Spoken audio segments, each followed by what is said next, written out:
Pradėsiu nuo labai toli, nes jeigu jūs, kaip aš sakau, ir savo draugam nesuprantate esmės, tai apie dirbtinį intelektą nėra iš visko kalbėti. Ir čia aš jau parašiau, bet kitiem, kai darydavau prezentaciją, darydavau testą. Kas šitas žmogus?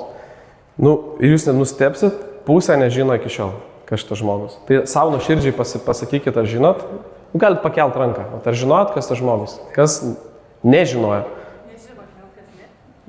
Nežino trečdalis, o žinojo, tai visi likę, ne? Tai neįmanoma nežinot, tai tiesiog... Prašau. Bet Žemaitaitį žinote, ne? Tai šitas šustresnis už Žemaitaitį, tik tai ne Lietuvoj. Šitas bičas, mano nuomonė, atrakino visą dirbtinio intelekto temą. Dirbtinį intelektą, aš ir kitose prezentacijose sakau, Google'as turėjo 20 metų atgal. Tokį patį, ką mes turim šiandien. Tiesiog jis yra gnyda, ką reiškia gnyda, čia yra toks žemaitiškas žodis, ne? Gnyda yra tas, kur skundžia, visko neduoda. Tai šitas bičas sklepė sėdėjo, realiai sklepė beveik ir nusipirkęs labai daug plokščių vaizduškių, gamino dirbtinį intelektą savo.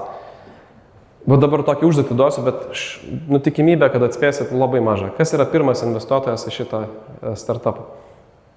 Musk. O, kas čia pasakė? Aš jums padovanosiu kokią knygą ar tą butelį vandens. Gerai.